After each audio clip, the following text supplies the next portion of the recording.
Gracias, señor presidente, y ya buenas tardes también a usted y a los colegas asambleístas y a quienes nos escuchan, siguen el proceso de este debate a través de los medios de la Asamblea y aquellos que están al servicio de la ciudadanía.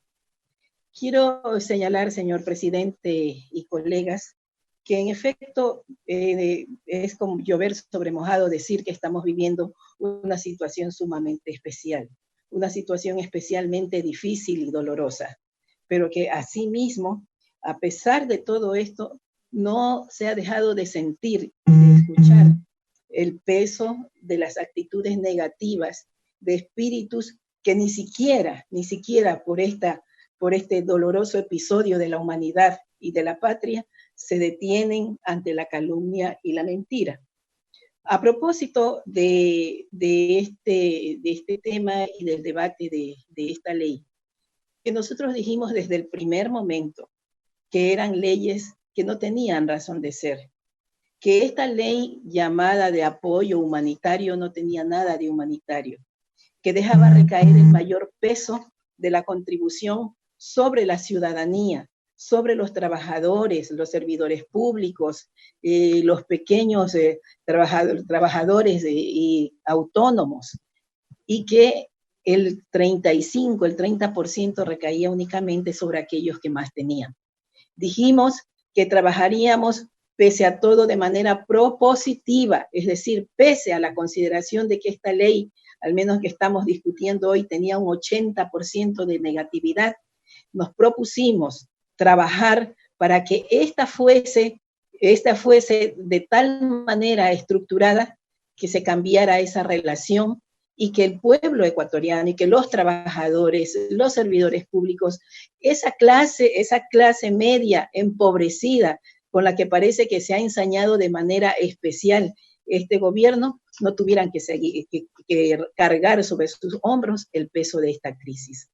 Que el peso de esta crisis, y como siempre, lo tendrían que llevar aquellas personas cuyas fortunas están consolidadas, cuyas fortunas han sido producto del trabajo aquí en nuestro país y con el trabajo y la obra, la construcción social de sus trabajadores, sin embargo, de lo cual no han pagado impuestos en nuestro país y a más de eso, muchas de ellas se han llevado esos capitales en paraísos fiscales y desde allá sí tener bienes aquí en el Ecuador pertenecientes a esas empresas allá radicadas.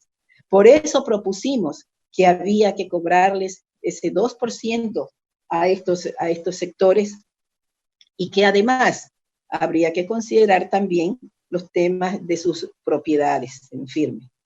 Propusimos también que tendría que cobrarse aquellas deudas que están en firme, no aquellas deudas que están en discusión, sino las que están en firme ya, reconocidas por los propios deudores. Son 500 deudores que adeudan más de 1.500 millones al Estado, al pueblo ecuatoriano. Ese dinero no es de esas empresas, ese dinero no es de esos deudores ni de estos tiempos de crisis. Esos dineros los vienen adeudando hace años y debía haberlos ya cobrado el SRI y nosotros urgíamos ese cobro, porque solamente cobrando eso se tenía el monto superior a lo que estaba señalado por la aspiración del proyecto de ley enviado a la Asamblea. Pero yo quiero además señalar de que ahora, cuando se ha dicho ya que se deje a un lado el capítulo de las contribuciones, nos queda el tema de los trabajadores, que siempre vinimos señalando. No es una cosa que en este momento se nos ocurre. No puede ser que, como siempre, dejemos caer el peso de la tragedia sobre los sectores menos favorecidos. Y hemos establecido y hemos señalado propuestas. Ya la colega asambleísta Nancy Guamba hizo una detallada exposición de las propuestas que hemos realizado. Entre esos, también la moratoria en el pago de la deuda. Es terrible, es criminal, y el pueblo lo está viendo.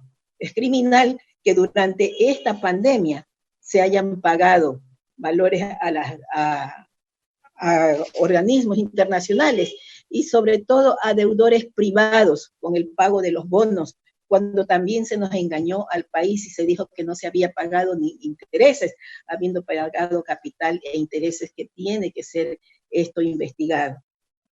En febrero y marzo salieron aproximadamente 760 millones para pagar al Swiss Bank y también a Goldman Sachs. ¿Cómo es posible que cuando estamos necesitando para salvar la vida de los ecuatorianos se realicen estos egresos y se le mienta de tal forma al país? Pero además, en este debate se han repetido las mentiras, las calumnias de todos estos 3 años.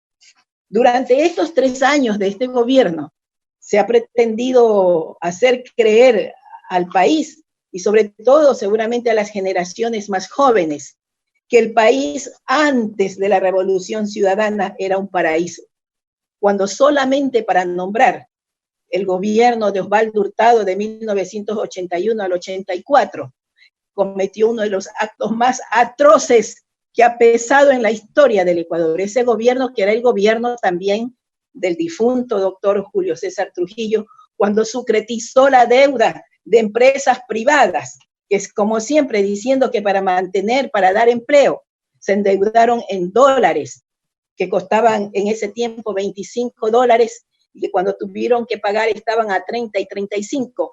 Por recomendación del Fondo Monetario, permitió que los empresarios tuvieran que seguir pagando dólares de 25 sucres, mientras el Estado pagaba dólares de 30 y 35 sucres y más, lo que significó que se elevara en el 73% la deuda externa del Estado. Esa deuda externa, ¿y sabe qué? Hubo beneficiarios, empresarios y personales, y uno de ellos fue el ex vicepresidente de la República, Alberto Dajic. Pero de allí a acá hubo en ese mismo gobierno la anuencia para comprar, recuerda, una procesadora de basura que no sirvió para nada y que le significó al Estado $100 millones. En ese tiempo estamos hablando cuando teníamos el sucre como moneda nacional y el PIB no llegaba a $14,000 millones. Solamente allí nosotros teníamos, y ese pasivo de esa sucretización pasó a ser el 25% de las deudas del país. Luego siguieron los otros gobiernos, el gobierno social cristiano, donde todos los días nos despertábamos con grandes hechos de corrupción, y que finalmente, al término de ese gobierno, se hizo una emisión sin respaldo de moneda que dejó al país con una inflación del 93.6%. Las reservas monetarias, la reserva internacional, cayeron tremendamente en esos gobiernos. En el gobierno del difunto Durán Ballén, recordamos también, entre otras cosas, el tema de Flores y Miel, y el país vio con asombro, y de eso no se dice nada jamás, que su nieto o nieta, que estaba en ese problema, imbuido en ese problema de Flores y Miel, que atracaba fondos del Estado, salió huyendo en el avión presidencial. Y el vicepresidente de ese gobierno, el señor Dajic, también tuvo que salir huyendo por el pésimo, oscuro manejo de los fondos reservados de la patria. Y de allí, eso es solamente una muestra, un botón de lo que sucedería con esta patria, con este país, que llega al feriado bancario, y que desde ese gobierno de Durán Ballén y Dajic comenzaron a crear las condiciones, las leyes, para que luego se diera ese salvataje bancario, que hizo legal un atraco, algo inmoral, como es que los bancos pudieran comprar los CDR, los certificados programados de crédito, al 30 o 40%, y que casi de inmediato la CFN les pagara esos mismos certificados al 100%.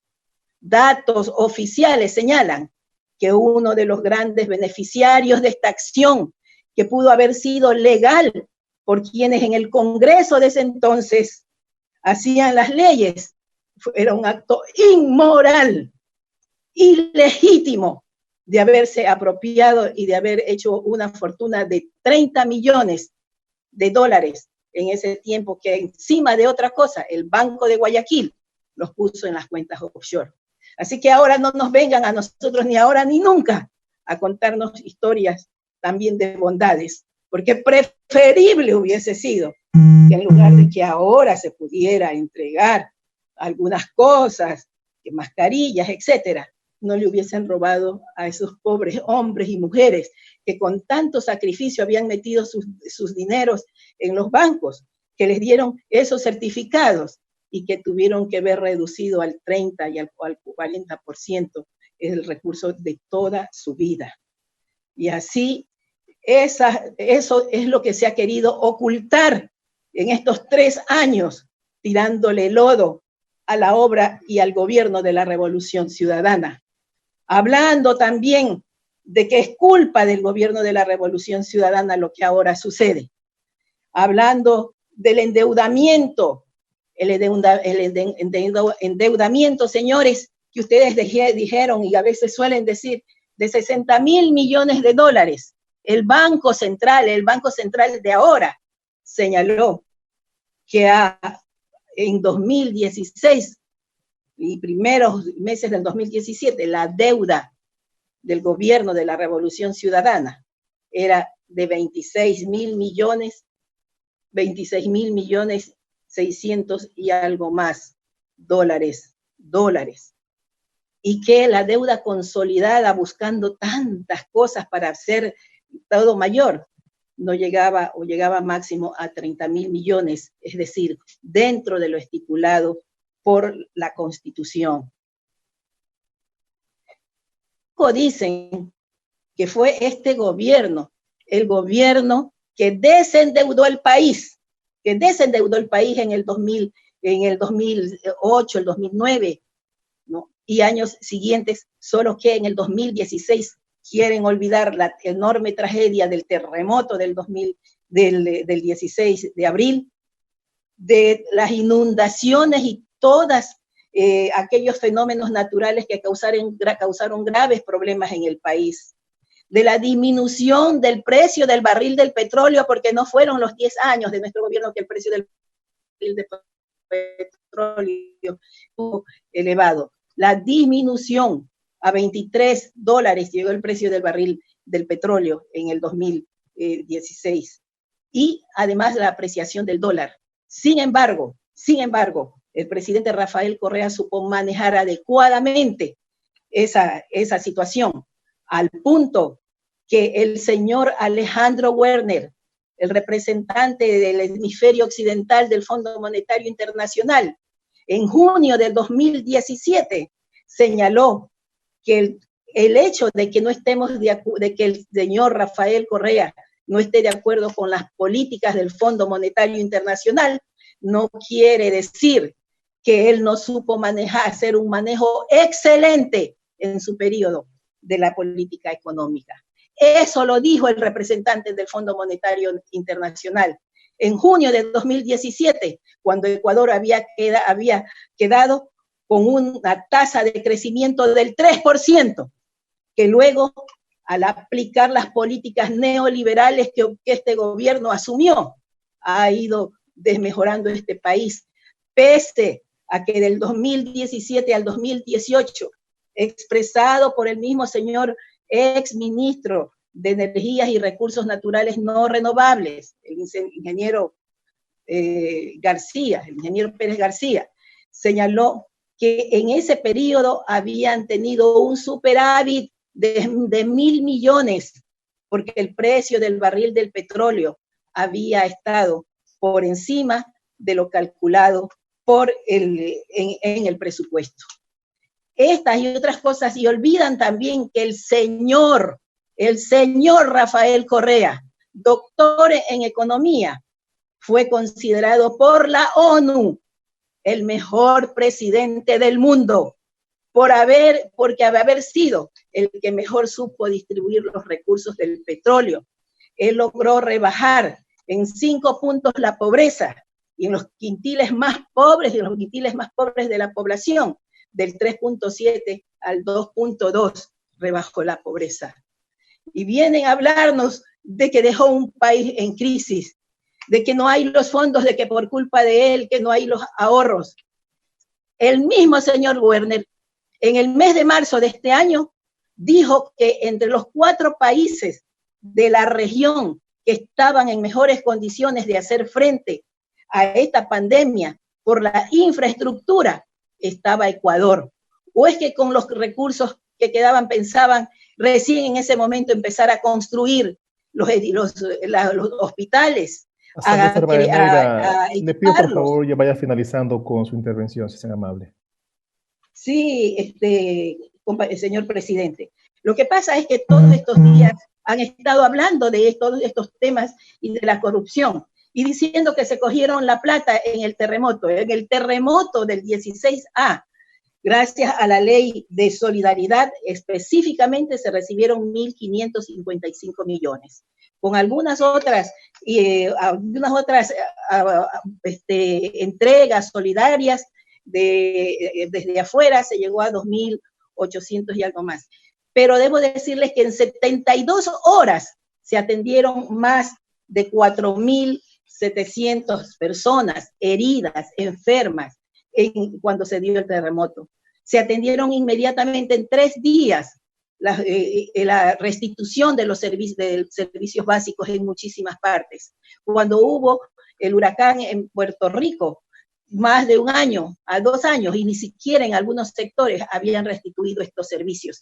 Esto es importante en el debate, porque si todos los días se repiten mentiras, como aquella de que quieren hacer creer que el correísmo es lo mismo que el morenismo. ¿Quiénes somos los perseguidos en este gobierno?